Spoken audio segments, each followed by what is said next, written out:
How you doing, YouTube? Matt Massa Beer Reviews, back with a little bit of a homegrown goodness, hopeful homegrown goodness up in this piece in the form of Chilton Mill Brewing. This be their Poppa Don. This is an English, or British, sorry, brown ale at 5.67%. I don't know what that means, 5.67. All their beers are like point number, but this one has that extra digit on there, so I don't know if there's some kind of inside meaning to it. It was canned today because I stopped there today. God, I've been to more breweries over the past week than I have in over a year because stuff's starting to open up a little bit. I'm fully vaccinated. And I had to go last week. I stopped a couple different places to pick up some beer. And this week I was kind of in a area I don't usually get to all that often, and my path home led me past Chilton Mill. So I stopped and I actually had a beer brewery, and I figured I'd pick up some beers, 2 of them exact, and this would be the first one. I assume both of them will go up at the same time, and crowler-wise, label-wise, it's what they do. As far as a British brown ale, English brown ale, kind of, it looks the part. I mean, it's a dark shilling ale. It has a little bit of haze to it, but you can definitely kind of see through the beer, especially when you're looking down through the bottom of the glass. It has this nice, rich, kind of khaki-colored head. Exactly what you'd expect from a nice, kind of rich, kind of English kind of brown ale. It's good news. I mean, exactly what you'd expect from a nice, rich English brown ale, in that you're getting a big, bready, chocolatey maltiness to it. So you're getting a chocolate, semi-sweet chocolate with a little bit of caramel vibes to it, and this nice kind of brown, bready kind of sweetness going on. There's the ever so slightest bit of a bittering that I would say is generic, but not in a negative way. It's more that old school Tetning kind of fuggly kind of bittering. And that's pretty much it. You're talking about 5.67. Don't forget 7%. It definitely smells of a much larger beer. So it's definitely kind of heading above its weight class, at least on the nose. And smells like a nice, rich, well-done, bready English-style brown ale. So let's dive in. Cheers. Wow. It's pretty impactful, to be perfectly honest with you. For how low the ABV is on this beer, it's big, it's rich, and there's a decent pop of bittering on this thing. That's really good. So I went to the brewery, and they had a bunch of them on there. I'm like, brown ale, gotta drink it. I'm like, don't do it. Get a crowler, go home, review it. I didn't want to kind of have a preconceived notion going into it, so I ended up having a Pilsner and then one of their lower ABV kind of hazies, and I was kind of chomping at the bit to try this. And I'm kind of pissed I waited. At the same time, I like that I waited, so it's kind of more of like spontaneous, kind of organic. This is really good. Like really, really, really good. It reminds me of some of my more favorite kind of English-style brown ale-leaning beers, like Suarez level stuff. It's that good, man. It's rich, it's bold, it's impactful. Hit way above its weight class. Drinks more like a 7% kind of brown ale than more something in the mid-5s.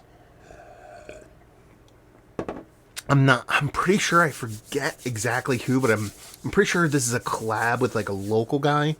I don't think it's a brewery. I think it's just somebody that brews locally. But, yeah, maybe his name's Don. I don't know. Excuse me.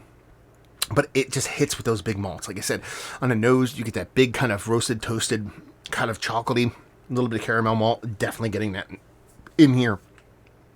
It goes even further with how bold and rich it is based off of what you get off of the nose. Now, combine that with the way the kind of hops show up in this beer, which is a definitely big pop, not overly aggressive, but wide berth of that kind of tannic, kind of tea-like, kind of herbally, kind of, like I said before, like Tetning, Golding, Fuggly kind of hops that lends a really nice kind of bitter base to this beer, even though it's like a big malt-forward beer with a really nice mouthfeel. I wouldn't say it's like super soft or creamy, but it's the appropriate mouthfeel beer like this.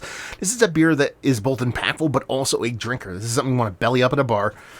Hopefully they have this and then this on nitro and this on cask or something like that, and then you can kind of just hit back and forth between all those and just enjoy it for what it is. Because on nitro, this is going to be more rich and decadent and kind of like almost getting like oatmeal stout kind of level stuff. If you get this out of cask, it's going to grow a little bit differently. So this is just a versatile, really well done version of an English or British, brown ale. I really, really enjoy this. Like I was like, crowler of it. We'll see. No, crowler of it. I'll fucking see. I'll see it drank in like an hour. That's how good it is. I think that's delicious. I think that's absolutely delicious. And exactly what I wanted from a beer like this. more exactly what I wanted, but a lot of places don't deliver.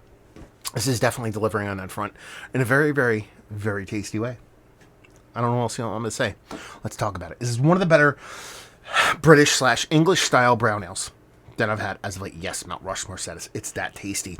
Just that interplay between that chocolatey caramel and bready malts in a way that kind of tannic like tea like bittering kind of plays back and forth and just makes for relatively, for its ABV especially, explosive kind of experience in a style that I think a lot of people kind of sleep on and be like, that's a boring kind of beer. This is not boring. If you find this boring, then I don't know what to tell you. It's just tasty beer. Value availability on this, I want to say $16 a crowler. I think that's what it costs. Might be a little bit more. My whole bill was like, I had 2 beers, 2 crowlers. My bill, I think, was like $42. So probably right around there. So that's kind of market value for crowlers, especially during pandemic times. And leave you with, if you like what we like this beer, if you like British style brown ales. I don't want to say Americanized, but you just want the volume just ticked up a little bit. That's what you're getting here in a really well done, tasty beer. So if you like these kind of styles of beer, I think you'd be really impressed with this one. There you go. Review in the books. Hopefully you guys enjoyed it. Down there if you want to talk about it. Massive Beers if you want to check me out doing the social media stuff. Beer Massif if you want to check me out doing the whole podcasting thing. Hopefully you guys enjoyed a review. Hopefully you're enjoying a little bit of a British brown ale right now. I finally said it right.